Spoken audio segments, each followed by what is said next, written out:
and I am not part of the salary increment for the National Assembly. It's not justifiable with the current situation that we are facing as a nation. We cannot stand at this point in time and increase our salaries. I am not a party to it, and I will never be a party to it. The salaries of the civil servants, we have not looked at it, and it has not been increased. But we are in a position to increase salaries for National Assembly members. I am not part of it today, tomorrow, and forever. Just as I said with the judicial remuneration bill, we are in a position actually to settle the areas that we have for various ministries, and also to increase salaries for civil servants, but not salary for National Assembly members. And even if I stand alone, it's sometimes better to stand alone. I do not come here to have support of any National Assembly member. I do not come here to have support of any minister. I do not come here to have support of any staff of the National Assembly. I am here to speak the truth and to represent the interests of the Gambian people. And that is what I have sworn for, and that's what I am going to stand for.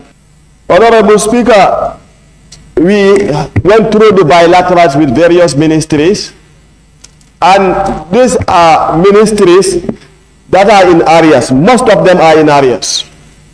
And as I speak with you right now, there is no actual plan to settle those areas. And we cannot continue to accumulate areas. We as a nation must be in a position to face the reality. And also, as I always say, you see, no matter how you try to fake the situation, you cannot go beyond the limits that are set by Allah. The limits that are set by Allah are there for all of us. So we went with the bilateral with various ministries, and we saw the constraints that they are facing as ministries. They did cry before the National Assembly. And there are challenges that the Ministry of Finance are also going through. We cannot continue to live in debt. It's not realistic, and it's not sustainable. It's not realistic, and it's not sustainable. And we cannot continue to baffle our people at all costs. So we must be in a position for us to tell the people what is actually happening. That, like the honorable members state here, for the Ministry of Higher Education, on the scholarship, the areas that they owe to tertiary institutions is almost $208 million.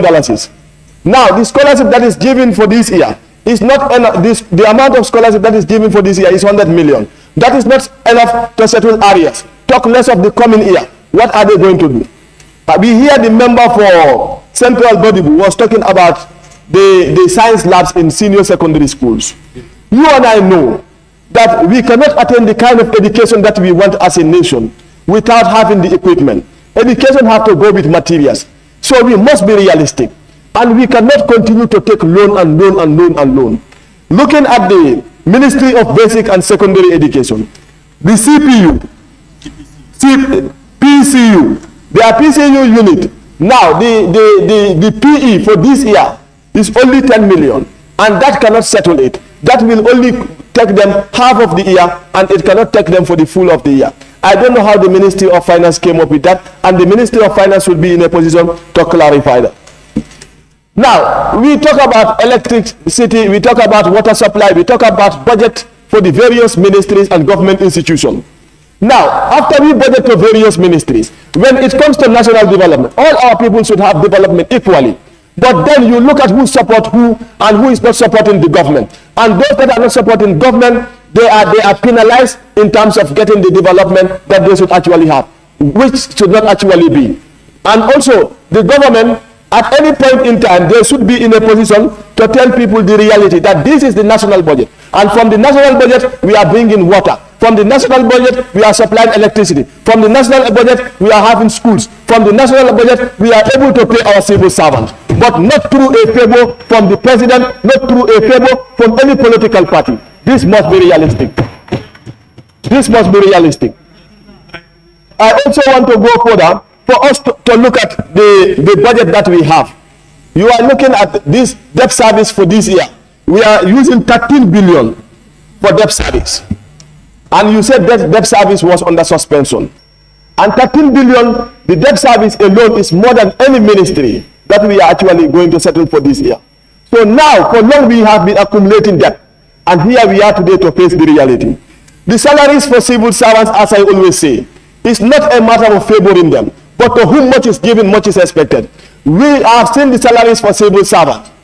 And the salaries for entire civil servants, both the teachers, the police, the security sector entirely, the agriculturists, the health workers, all the salary sector is definitely not up to standard. What can we do as a nation? And to the Ministry of Finance, I am running out of time. One thing I want to ask you, how are you trying to deal with the issue of inflation? Constant depreciation of our currency. How are you trying to deal with that? Now, today, the pound stands at 98. 1 pound for $98. What are we going to do regarding that? How can we settle those things? We have seen price of commodities escalating day in, day out. But if the dollar is constantly depreciating, then it's a serious threat to the nation, and even if the nation fails to understand this reality. So we face these realities as a nation. So how do you want to address that in reality? Now, when you look at the other issue which I was talking about, which is the salary. Now, no matter the salaries, but if the salaries are not actually realistic and the constant depreciation of our currency, that is the dollar. If dollar continues to depreciate, then there will be no value for money, especially for the civil servant.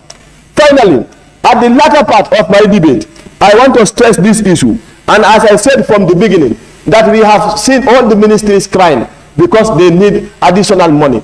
And you and I know that all the ministries and government institutions are found wanting. Regardless of the president and his toll and wastage of money, we have seen the realities. And also, the nation cannot be crying while the government is wasting money. Finally, which I want to wrap up, is the budget. Honorable Speaker, the budget of the National Assembly. Come to the point. I said the budget of the National Assembly, put in 50 million for ITC wiring of this place is not realistic and should actually be looked into seriously. Secondly, the salaries of the civil servants. We have not looked at it, and it has not been increased. But we are in a position to increase salaries for National Assembly members. I am not part of it today, tomorrow, and forever, just as I said with the judicial remuneration bill, and I am not part of the salary increment for the National Assembly. It's not justifiable with the current situation that we are facing as a nation. We cannot stand at this point in time and increase our salaries. I am not a party to it, and I will never be a party to it. We are in a position actually to settle the areas that we have for various ministries, and also to increase salaries for civil servants, but not salary for National Assembly members. I stand to be corrected, and even if I stand alone, it's sometimes better to stand alone. I do not come here to have support of any National Assembly member. I do not come here to have support of any minister. I do not come here to have support of any staff of the National Assembly. I am here to speak the truth and to represent the interests of the Gambian people. And that is what I have sworn for, and that's what I am going to stand for. I thank you all.